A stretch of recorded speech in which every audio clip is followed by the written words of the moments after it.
पेश किया जाएगा। वित्त मंत्री रामेश्वर उरांव जी हैं, अब देख पाएंगे किस तरह से सरकार के लोगों को पिछले शासन में खर्च कर पाए हैं तो ये खर्च नहीं कर पाते, ये आरोप एक उनका हर बार होता है।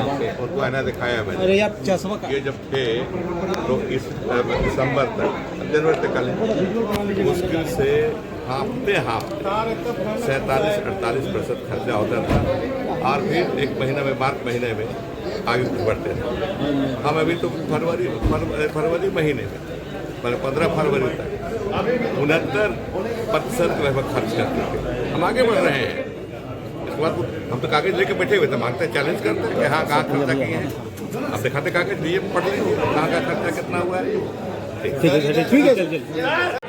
अभी थोड़ी सी जुबान खुल रही है अब, और ये सब लोग देख रहे हैं, राज्य की जनता देख रही है कि क्या हो रहा है नहीं हो रहा है। ये अच्छी तरह से राज्य की जनता हमको बोल रहे हैं कि कैसे राजहित में काम हो रहे हैं, कैसे लोगों को राशन बोलिए तो हटा लेंगे, कैसे बदन का कपड़ा जो इन्होंने छीन लिया था, गरीबों के बदन से कपड़े उतरवा लिए थे, वो अब फिर से कैसे लोगों को ढक्कन ढकने के कपड़े मिल रहे हैं। हर तरह जो अंतिम पंक्ति के लोगों को जो हक और अधिकार मिलना चाहिए वो मिल रहा है। इंफ्रास्ट्रक्चर डेवलपमेंट हो रहा है। तो ये जो कहते हैं उस पर हम ध्यान नहीं देते हैं, हम काम करने में विश्वास रखते हैं। बजट कैसा होगा सरकार का? आपकी सरकार बजट अंतिम पंक्ति के को लक्ष्य में रख के और राज्य का की आधारभूत संरचना का विकास को लक्ष्य रख के ये बजट होगा।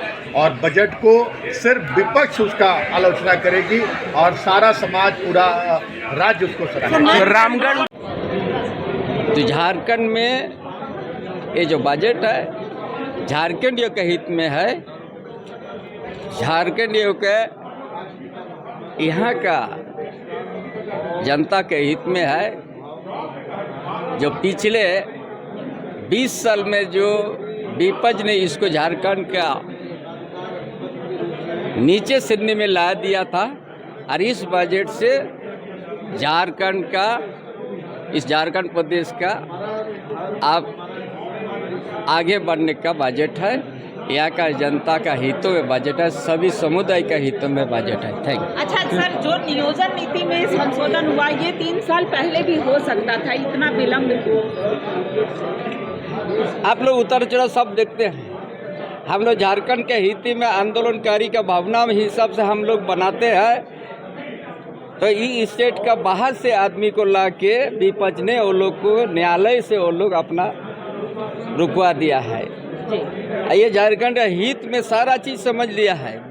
विपक्ष का क्या उनका मंशा है, क्या नियत है, बताने का जरूरत नहीं है। लेकिन इस प्रदेश को आगे बढ़ाने के लिए ये सब हम लोग कदम उठाया है। आज प्रदेश का हित में होगा सब चीज। ओपन फॉर ऑल क्यों किया गया है? फिर जो 40% ओपन फॉर ऑल जो पहले से नीति है वो क्यों किया गया है? फिर अगर बहालियों को रोकना है, आप लोग सामने आप लोग देखते रहते हैं, हर परिस्थिति आप लोग देखते हैं कैसे करके न्यायालय रद्द कर दिया नियोजन नीति। किन के द्वारा विपक्ष ने रुकवा दिया। लेकिन हमको राज को तो हम लोग यहाँ का युवा का बेरोजगार का सोचना है हमको। आज जो हमारा मंशा है 32 का, वो भी हमारा लड़ाई संघर्ष जारी रहेगा। लेकिन इसका गैप का बीच में हमको कुछ राज का हित में, युवा का, युवती का हित में तो हमको करना ही है। लेकिन दादा फिर तो युवा तो वही ठगे महसूस कर रहे हैं ना कि ओपन फॉर ऑल कर दिया, जिसके लिए बात हो रही है। देखिए सुनिए, ये बात समझने वाला झारखंड ये समझ लिया है। हमारा झारखंड आंदोलन को विच्छिन्नतावादी कहने वाला लोग ये सब कर रहा है। झारखंड होने के बाद वो लोग अपने वफादारी दिखा रहा है। ये लड़ाई हमारा लंबा है और उससे हम पीछे नहीं हटेंगे। जो हमारा उद्देश्य है उसको पूरा करने के लिए वक्त समय हमको चाहिए।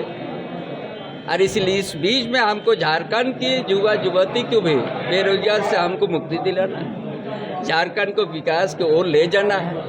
ये लोग 20 साल में झारखंड सिर्फ लूटा है, यहाँ का संसाधन को कभी झारखंड को आगे बढ़ाने का ये लोग कम नहीं किया है। बड़ा बड़ा बहुत बोलने से नहीं होगा। Thank you. तो दादा एक सवाल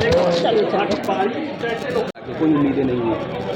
तो क्या चाहता है विपक्ष कि सब उसको दे दें? बजट आएगा चौमुखी विकास का होगा और बजट से काफ़ी इस राज्य को, इसके दूरगामी, इस राज्य के विकास के दूरगामी रास्ते बुलंद होंगे और ये एक जनहित पर सोची समझी सटीक रणनीति के तहत बनाया गया बजट होगा। किन सेक्टरों पर सरकार का काम होगा? सरकार सभी सेक्टर पर काम कर रही है और आप देखिएगा बजट को जरा सदन के पटल पर आ जाने दीजिए, इसके बाद फिर हम बताएंगे। ये कहा जा रहा है कि आकार इस बार बड़ा होगा। नहीं, आकार प्रकार तो बड़ा होगा ही, लेकिन आकार प्रकार से ज़्यादा होगा कि जनहित के मुद्दे इसमें काफ़ी गंभीरतापूर्वक समाहित किए गए हैं। सर, अभ्यर्थियों को लेकर के लगातार जिस तरीके से विपक्ष जो है सदन के बाहर बैठी हुई है, उनका कहना है कि जो नई नियोजन नीति है उसे सरकार सार्वजनिक करे, 60-40 नहीं चलेगा रेशियो। अब हिंदी आ गया, इंग्लिश आ गया, संस्कृत आ गया, तभी पेट में दर्द हो रहा है। क्या चाहते हैं लोग? बाहरियों को ओपन फॉर ऑल नहीं मिलना चाहिए, उनका कहना है। कादर खान वाले देखी थी पिक्चर, बाढ़ आ गया था तो बोला कि जहाज से मंत्री गए हैं तो क्यों गए, तो बोला कि यदि जमीन से जाएंगे रेल से, तो बोला तो क्यों गए, तो रेल से जाएं तो दिक्कत, जहाज से जाएं तो दिक्कत। इनके पास कोई मुद्दा नहीं है, पेट में दर्द हो रहा है। रामगढ़ में जो आप लोग वही स्थिति खड़ा कर दी जो पूर्व में था। इतना पूरा कैंपेन, इतना लोगों की भावना, इतने लोग सड़क पे, सभी हम लोगों ने स्थानीय लोगों के लिए एक आधार बनाने, नियोजन के लिए आधार बनाने का आग्रह किया, लेकिन मुख्यमंत्री जी ने फिर लाके पूरे झारखंड को जहाँ से चला था वहीं लाके रख दिया। यहाँ तक कि भाषा का बैरियर ख़त्म हो गया, जो कला संस्कृति जिसको आधार बनाया जाता है वो बैरियर ख़त्म हो गया। रीजनल में अब सभी कई भाषा और जुड़ गए, अब कुछ रहा नहीं। अब मुख्यमंत्री जी को तो सीधे तौर पर स्वीकार कर लेना चाहिए कि मैं और मेरा नेतृत्व अच्छा में, मैं यहाँ के लोगों के लिए 4th ग्रेड 3rd ग्रेड में कोई स्थायित्व व्यवस्था स्थानीय का, नियोजन का नहीं तैयार कर सकता। मैं पूरी की बात कर रहा हूँ, कई बाध्यता थी, पहले तो कम से कम जिला बार भी था, वो भी खत्म हो गया। और ये निश्चित रूप से पार्टी इसके ऊपर तुरंत से मंथन कर रही है और तुरंत से पार्टी इस इश्यूज के साथ आएगी और कटघरे में सरकार को खड़ा करेगी। तब फिर बताएंगे उसमें से क्या है। तो सरकार ने जो भी पहले वापस लिए थे तमाम चीज़ों को वापस इसमें नियोजन नीति में लेकर के आई। इसलिए मैंने कहा कि अखबार में मैंने पढ़ा है, उसकी कॉपी मैंने देखा नहीं है, क्या घटाया, क्या जोड़ा, क्या कुछ किया है, उसके बाद ही बता पाएंगे। सर, आज बजट वो हटा दिया गया था, 1930 का जो एक कंपल्शन था उसको अभी डीएक्टिव कर दिया गया है। अब ये तो हेमंत सोरेन, हम तो बताए ना, हम तो अभी देखे ही नहीं है भाई, हमने अखबार में देखा, आप लोगों ने जो दिखा। सर, आज बजट में पेश होना है, उसको लेकर के क्या कहेंगे? देखिए, बजट के बारे में मैं इतना ही कह सकता हूँ कि भाई जो पिछले 3 वर्षों का जो अनुभव ये कहता है, ये सरकार सिर्फ और सिर्फ लूटने के लिए, और हम शुरू से कहते थे, इतना ही नहीं बल्कि अब तो उसका प्रमाण भी धीरे धीरे सब कुछ आ रहा है। पहले आप सबने देखा कि पूजा सिंघल के बारे में जाना, फिर वीरेंद्र राम के बारे में जाना, और हमें लगता है कि थोड़े दिन और इंतज़ार करिए और सारे नए नए रहस्य उद्घाटन होगा और आप सबों को पता चलेगी कि भाई किस प्रकार से ये सरकार बजट में पैसे तो वो लेते हैं, लेकिन उसको कैसे लूटते हैं और लुटाते हैं, उसका उदाहरण रोज़ हम सब लोग देख रहे हैं और आगे भी मैं समझता हूँ कि बहुत जल्द आप सब लोग फिर से देखेंगे। सर, सुबह बहुत लंबा चौड़ा ट्वीट किए हैं कि पंकज मिश्रा के इशारे पर ही एसपीडीएम काम करते हैं। अरे वो क्या कोई नई बात थोड़ी है, वो तो उसी को हाल ही आप लोगों को स्मरण एक बार फिर कराए, क्योंकि आज भी किस प्रकार से मैंने जेल से भी लोग सरकार चलाते हैं, हॉस्पिटल में भी क्या हो रहा था वो किसी से छुपा हुआ नहीं है। वहाँ जो एसपी है, डीएसपी, एक एसपी है, डीसी है, वो लोग कैसे काम करते रहे हैं, वो सब बिल्कुल ओपन ट्रूथ है। हम इसलिए उसको बार बार थोड़ा दोहरा देते हैं ताकि लोग भूल नहीं जाए।